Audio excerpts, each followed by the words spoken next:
The night wind moved slowly through the tall grass of the savannah, carrying the smell of dust, firewood, and distant rain. Somewhere far away, a drum sounded once, deep and hollow, then went silent again. In the small village of Lungoma, people believed that when a drum spoke alone at night, the ancestors were awake. Amina did not hear the drum at first. Her feet were heavy as she walked along the narrow red earth path that led to her husband's compound. She had returned earlier than planned. The moon was high, pale, and watchful, lighting the thorn fences and mud walls with silver light. Crickets sang loudly, and an owl cried from the baobab tree near the river. Amina's heart was calm when she left the market. It was only filled with tiredness. She carried a small basket of dried cassava and herbs, thinking only of rest and warm water for her feet. Her husband, Cato, had told her he would be at the Hunters' Council until late. That was normal. Cato was respected in the village, a strong hunter with sharp eyes and a voice elders listened to. But as Amina reached the bend near their compound, she stopped. There, in front of the wooden gate, stood a car. It was not Cato's old truck. It was a small white car, clean, shining faintly under the moon. Amina knew that car. Everyone in Lungoma knew it. It belonged to Nyara. Nyara was not from the village. She came from the town beyond the hills. She wore city clothes, smelled of strange perfumes, and spoke with a soft laugh that made men forget their names. She had arrived months ago, saying she was there to help with trade records for the chief. Since then, whispers followed her like shadows. Amina's fingers tightened around her basket. Her breath slowed. The night seemed to listen. She told herself there must be a reason. Maybe Naira had come to ask Cato about something important. Maybe she was sick. Maybe the elders had sent her. Amina reminded herself of the teachings of her mother. Do not let fear speak before truth arrives. Still, her feet moved without sound. She walked closer to the compound wall, staying in the darkness where the firelight could not touch her. Inside the yard, the cooking fire burned low. The door to the main hut was slightly open. Orange light spilled onto the ground like a wound. Then she heard his voice. Cato's voice. Low, soft, not the voice he used for elders or hunters. A voice Amina had never heard before. You're so tight, he whispered. The words struck her like a spear. Amina froze. Her basket slipped from her hands and fell silently onto the dust. The herbs spilled, their bitter smell rising into the air. Inside the hut, Naira laughed quietly. It was a small laugh, pleased, dangerous. Amina did not move. She did not breathe. The world tilted as if the earth itself had lost balance. The small opening in the hut wall, she saw shadows moving against the firelight. Two shapes, too close, too familiar. Her ears rang. Her heart pounded like a war drum. This was not only betrayal, this was something darker. Amina slowly stepped back, her body shaking. She felt as if unseen eyes were watching her from the trees, from the sky, from the ground beneath her feet. The night wind changed direction, colder now, whispering through the grass like voices speaking of forbiddance. Named she turned and ran. She did not go back to the village center. She did not go to her mother's hut. Her feet carried her toward the river, toward the old forest where people rarely went at night. The elders said the forest was alive. They said spirits walked there freely after sunset. Amina crossed the river, stones barefoot, the cold water biting her skin. Tears mixed with river spray, but she did not stop. Her chest burned. Her thoughts broke apart like dry wood. At the edge of the forest, she collapsed. She knelt in the dirt, pressing her forehead to the ground. Her lips trembled as words came out without thought. Ancestors, she whispered, if I have been blind, show me. If I have been wrong, correct me. But if this pain is meant to break me, then speak now. The forest answered. A branch snapped. The air grew thick. The fireflies that floated moments ago suddenly vanished. Amina lifted her head slowly. Before her stood an old woman. She had not heard footsteps. The woman seemed to rise from the darkness itself. Her back was bent, her skin dark and lined like dry riverbeds. She wore a cloak made of woven leaves and feathers. Her eyes shone like embers. Amina knew at once. This was no ordinary woman. Why? Do you cry on sacred ground? The old woman asked, her voice deep and echoing, like many voices speaking as one. Amina tried to stand but failed. Her strength was gone. My husband, she said. My home, my life, all of it has turned to ash.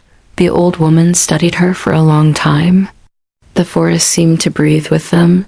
You arrived earlier than fate allowed, the woman said slowly. And you saw what was hidden. Amina's blood ran cold. You know, Amina whispered. I know more than you, the woman replied. Cato has broken more than a marriage. He has broken an oath older than this village. Amina shook her head. I do not understand. The old woman pointed her crooked finger toward the village, now distant and quiet. That woman, Naira, does not belong to your world, she said. She is bound to something ancient, something hungry. A low sound rolled through the forest. Like thunder far underground, Amina felt fear crawl up her spine. Cato was warned, the old woman continued. When he became a hunter, he stood before the shrine of the first ancestor. He swore to honor blood, home, and balance. But desire has closed his ears. Amina covered her mouth, stifling a sob. What will happen? She asked. The old woman's eyes softened, but only slightly. That depends on you. Amina looked up sharply. On me? Yes, the woman said. You have seen the first crack in the calabash. Soon it will shatter. Spirits are already stirring. The ancestors are watching. The wind rose suddenly, whipping leaves around them. From deep within the forest came the distant sound of drums. Not human drums. Older drums. Amina felt something awaken inside her. Not anger alone. Something deeper. Something steady. What must I do? She asked. The old woman smiled. A slow, knowing smile. For now, she said, you must return home. Say nothing, watch, listen, learn. She stepped back into the shadows, her form dissolving into mist and leaves. Remember this, her voice echoed. Truth that arrives early, cuts deeper than lies that come late. Then she was gone. The forest fell silent again. Amina remained kneeling, her mind racing. Her pain had not lessened, but it had changed. It now carried weight. Purpose.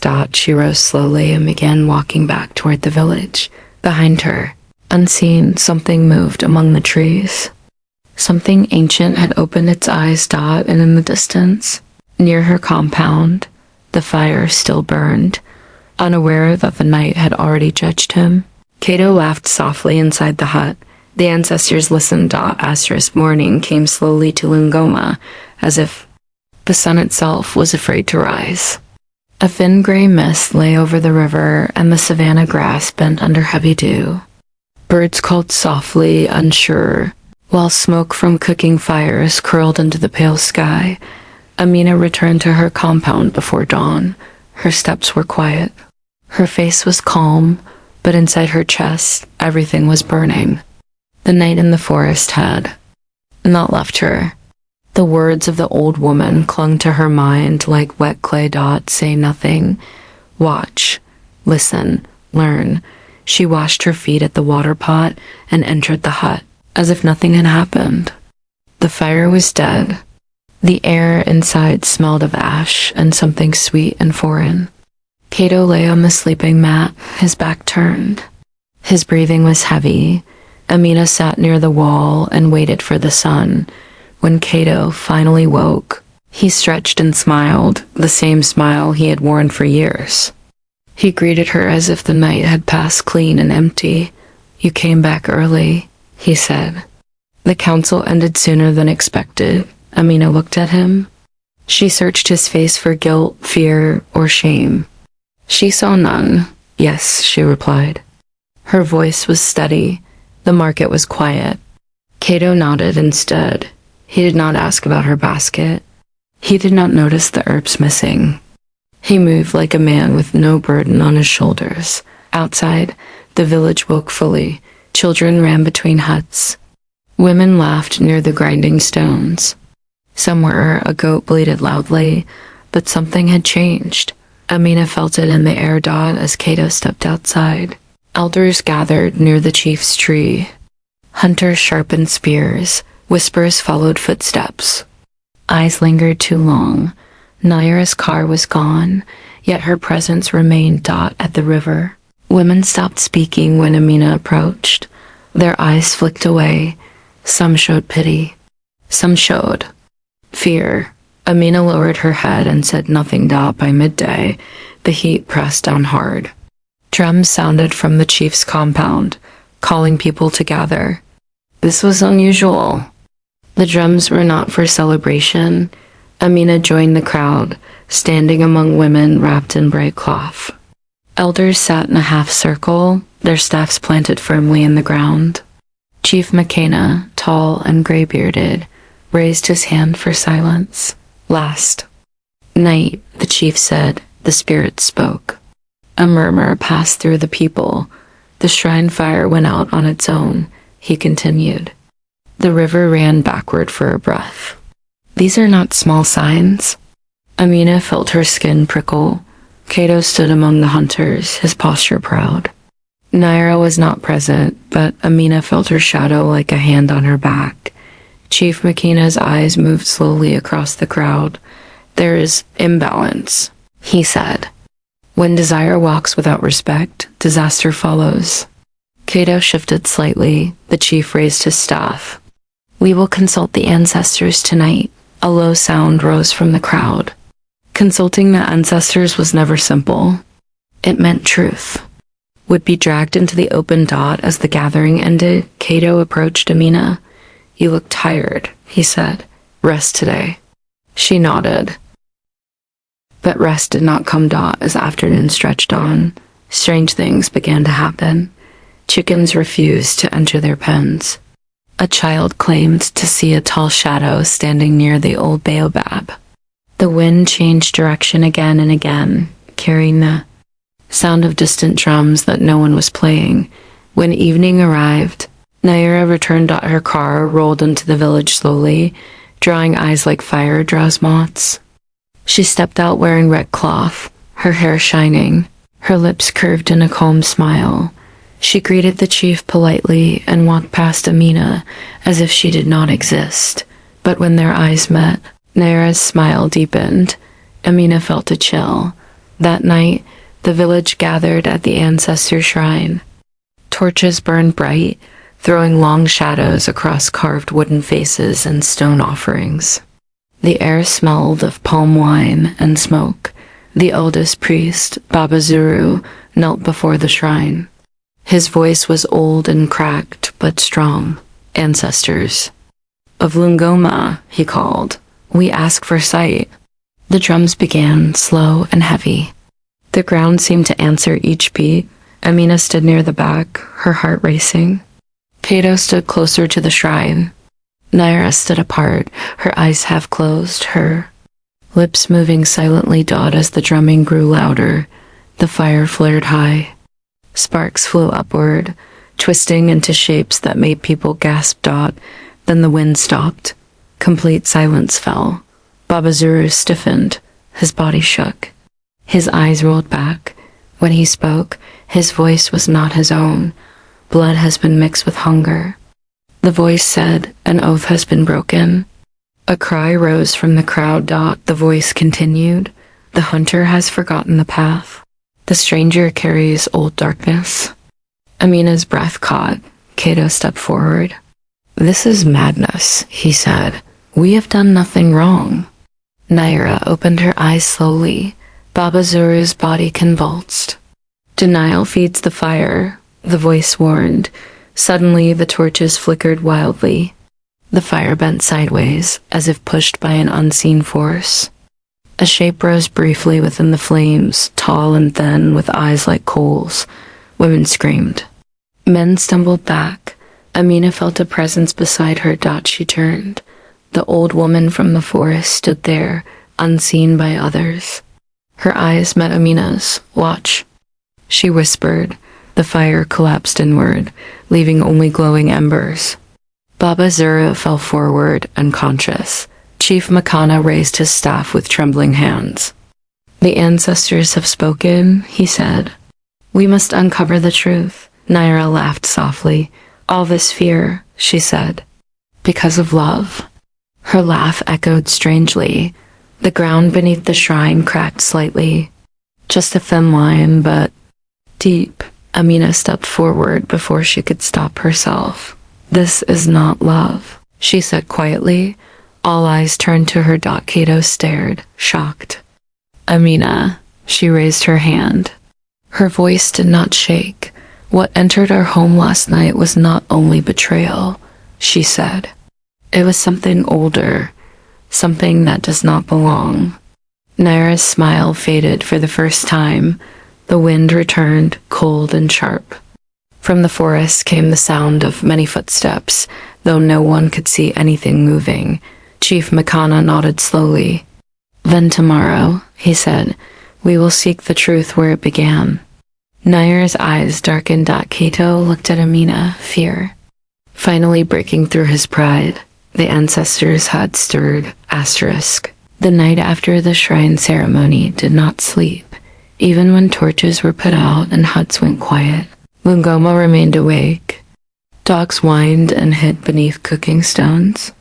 The wind moved in circles instead of straight lines. Somewhere beyond the river, a drum beat slowly, though no hands touched it. Amina sat inside her hut, knees drawn close to her chest. The fire before her burned low, its light dancing across the walls. Kato sat opposite her, silent for the first time since she had known him. Between them lay a space filled with unspoken words. "You embarrass me," Kato finally said, his voice tight.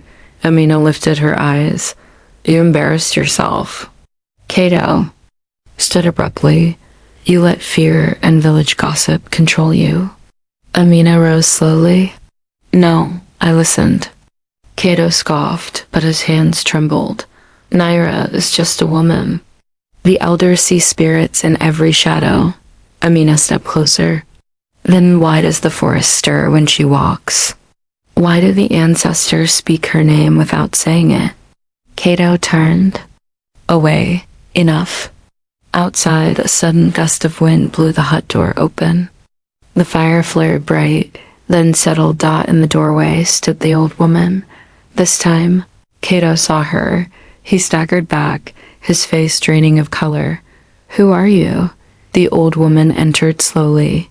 The ground beneath her bare feet darkened, as if drinking. Her presence, "I am called by many names," she said. "But you once called me witness?" Kato's eyes widened. He dropped to his knees.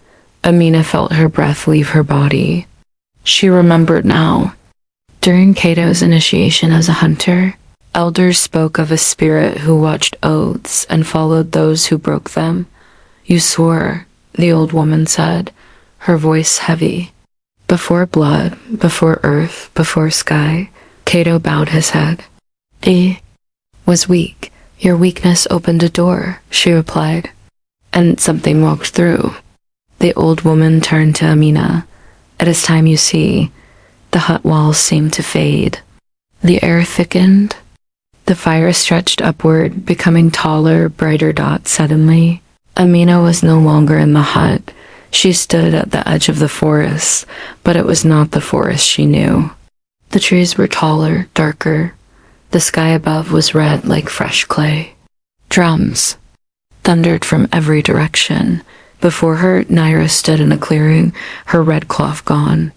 Her body shimmered, shifting between human shape and something else. Her eyes glowed faintly, not white, not black, but empty, Around her lay old stones, carved with symbols Amina did not recognize. She is bound, the old woman's voice echoed. Long ago, her people fed a spirit with desire and blood to gain power. That spirit never left. Naira raised her hands. Shadows gathered around her, clinging to her arms like smoke.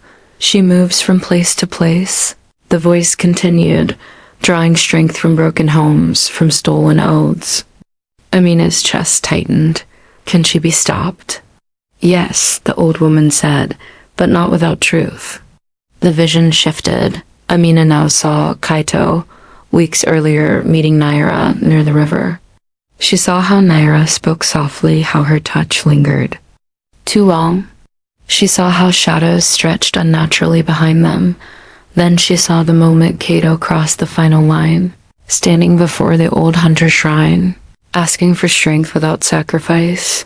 A crack split the ground. Amina cried out. The vision. And at dawn, she was back in the hut. Kaito lay on the ground, shaking, tears streaking his face. I didn't know, he sobbed. I swear I didn't know. The old woman looked at him without mercy. You knew enough. She turned to Amina. Tomorrow, the truth must be spoken. Before all, only then can the path forward open.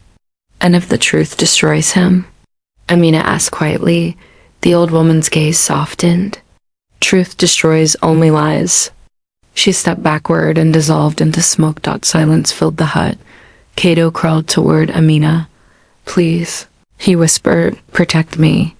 Amina looked down at the man she had loved, the man who had broken something sacred. I will protect the village, she said. The rest is for the ancestors. At dawn, the drums called again. This time, they called not for warning, but for judgment. The people gathered at the clearing near the forest edge. Elders stood in a full circle. Warriors lined the path. The air was heavy, expectant. Naira arrived. Last, she walked calmly, but the ground beneath her feet darkened with every step. Chief Makena raised his staff. Today, truth stands naked. Amina stepped forward. She spoke of the night she returned early. She spoke of the whisper she heard. She spoke of the forest, the old woman, the visions. Gasps rippled through the crowd. Nyara laughed, slow and cold. Stories, she said, fear wrapped in tradition. The elders began to chant. Symbols carved into the stones glowed faintly. Naira's laughter faltered. The wind rose sharply. Leaves spiraled upward. The sky darkened as if evening had arrived. Early, Naira screamed, not in fear, but in rage. You need me, she shouted. Your desires feed me. The ground split wider. A shadow rose behind her, tall and thin, its mouth opening endlessly. The people fled back in terror. Amina stood her ground. The old woman appeared beside her, solid and strong. This is the turning, she said. Stand firm. The shadow reached toward Aim Ein Dot, and for the first time, Amina did not run. She lifted her chin. I see you, she said. The shadow recoiled. The drums stopped. Everything held its breath. The battle between truth and hunger had begun, and nothing in Lungoma would ever be the same again. After the shadow recoiled, the wind did not return. The drums did not resume. Even the birds seemed afraid to speak. The elders stood frozen, their carved staffs trembling slightly as if the earth beneath them was breathing. Naira staggered backward. For the first time since she arrived in Lungoma, fear crossed her face. Not fear of people, but fear of being. Seen too clearly, Amina remained standing. Her legs shook, yet her feet stayed firm on the ground.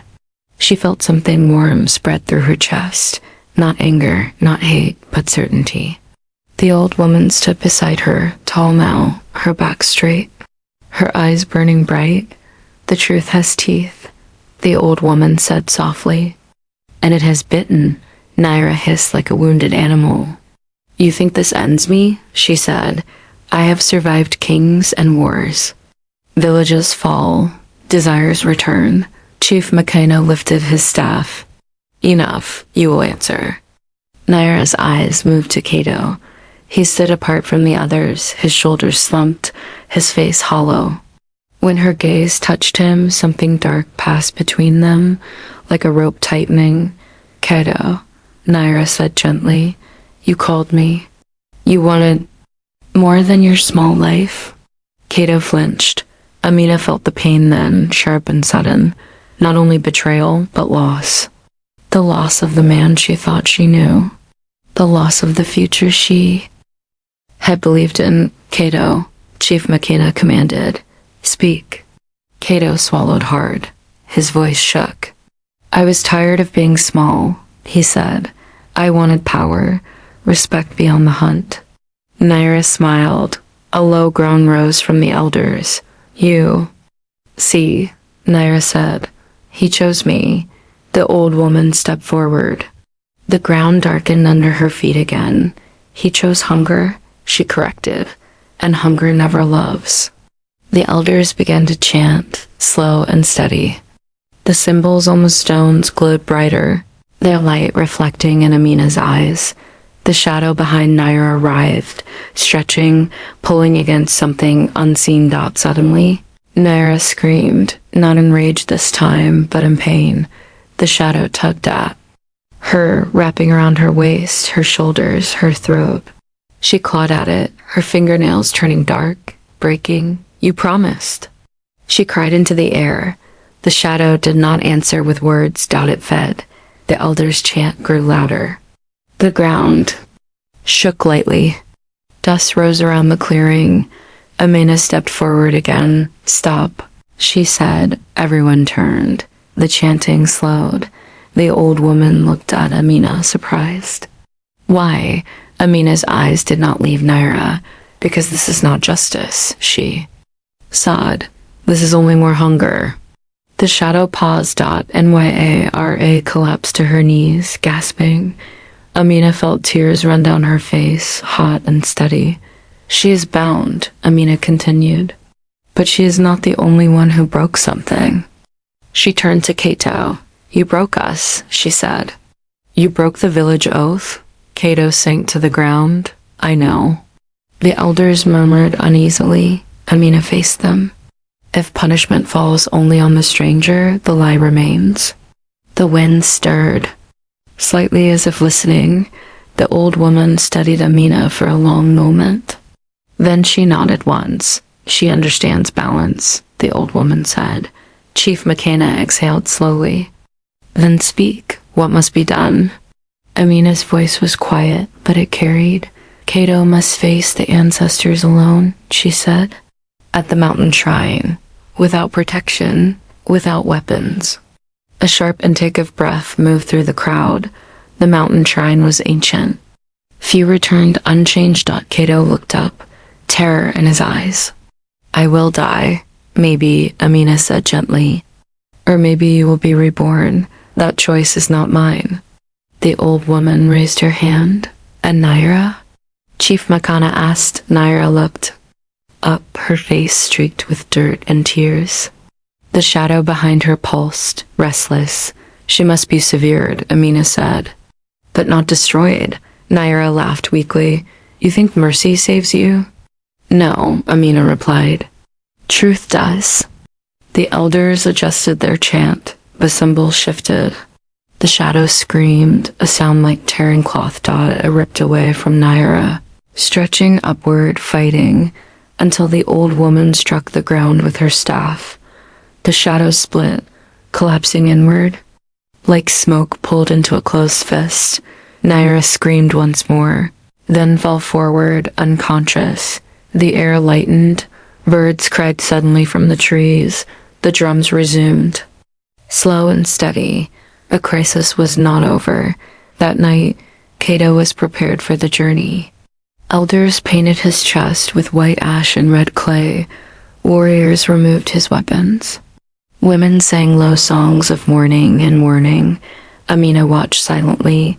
Kato approached her before dawn. His eyes were red, his face thin. I am sorry, he said. I see now, Amina nodded. Seeing is the beginning, not the end. He hesitated. If I return... Amina looked toward the horizon, where the mountain dark against the sky. If you return, she said, you will not be the man. Who left? Cato bowed his head and turned away Dot as the sun rose. He began the climb alone. Naira was kept under watch near the shrine. Without the shadow, she seemed smaller, older. Her eyes were dull, her strength gone. That evening, Amina sat by the river. The old woman joined her, her form softer now, less fierce. You chose the harder path, the old woman said. Amina nodded. Easy paths lead back to the same place. The old woman smiled faintly. The ancestors are pleased. Amina stared into the flowing water. I am afraid. So is everyone who grows, the old woman replied. The mountain swallowed the sun. The village waited. The mountain did not welcome Cato.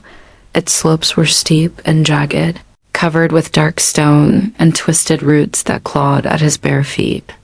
The air grew thinner as he climbed, colder, sharper. The sun disappeared behind heavy clouds, turning the sky the color of old ash. Below, Lungoma waited. Women sat in silence. Warriors stood with spears planted in the ground. Elders burned herbs and whispered prayers. No one worked. No one laughed. Even the children felt the weight of the day. Amina stood near the river, her eyes fixed on the mountain peak. Her heart beat steadily, but each beat carried fear and hope together. Locked like twins. Nyara remained bound near the shrine. Without the shadow, she weakened with every passing hour. Her skin lost its shine. Her voice, once smooth, cracked when she spoke. You think this will end it? She said quietly to Amina as dusk approached. Amina looked at her. Nothing truly ends. It only changes shape. Naira laughed bitterly. You sound like the elders now. I listened, Amina replied. As night fell, the drums began again. This time, they were fast. Urgent. On the mountain, Cato reached the ancient shrine just as the first stars appeared.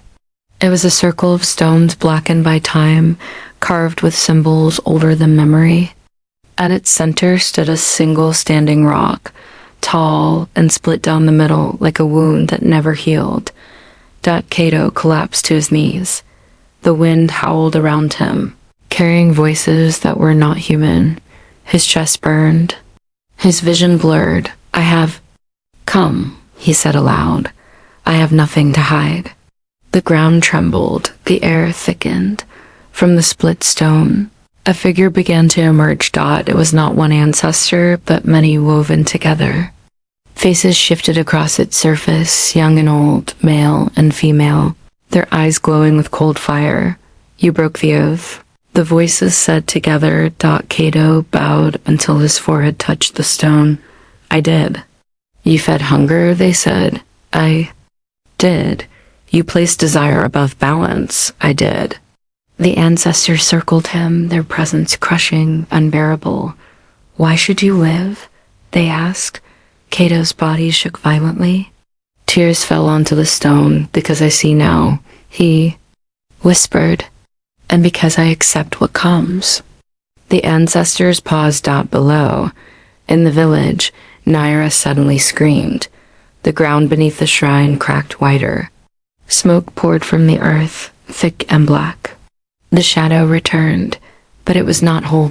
It dragged itself from beyond the ground. Shrieking, broken, furious. It reached for Naira, wrapping around her legs, her waist, pulling her toward the crack. No. Naira screamed, I am done feeding you. The shadow tightened. The elders shouted and struck the ground with their staffs. Warriors formed a circle, chanting. Amina stepped forward. The old woman appeared beside her, stronger than ever, her body glowing faintly in the firelight. This is the heart of it, the old woman said. The hunger wants its due. Amina's hands trembled. Then let it take me instead. The old woman turned sharply. No, Amina lifted her chin. It feeds on broken bonds, on silence. I will not be silent. She stepped into the circle. The shadow paused, sensing her. You are full, it hissed. You cannot feed me. Amina's voice rang clearer. I am whole. She looked at Naira. And so can you be. Naira sobbed. It will kill me. Only if you cling to it, Amina said. The shadow screamed and lunged out at the same moment. On the mountain, the ancestors raised their arms. The village stands at the edge, they said. Your choice decides the fall or the rise. Cato lifted his head. His eyes were clear for the first time in months. Take my hunger, he said, not theirs. He pressed his palms to the stone. Light exploded from the shrine dot in the village.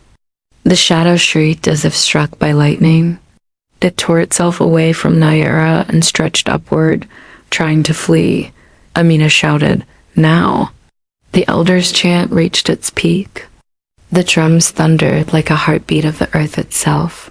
The shadow was dragged backward, screaming, folding in on itself, pulled toward the mountain as if by an invisible rope.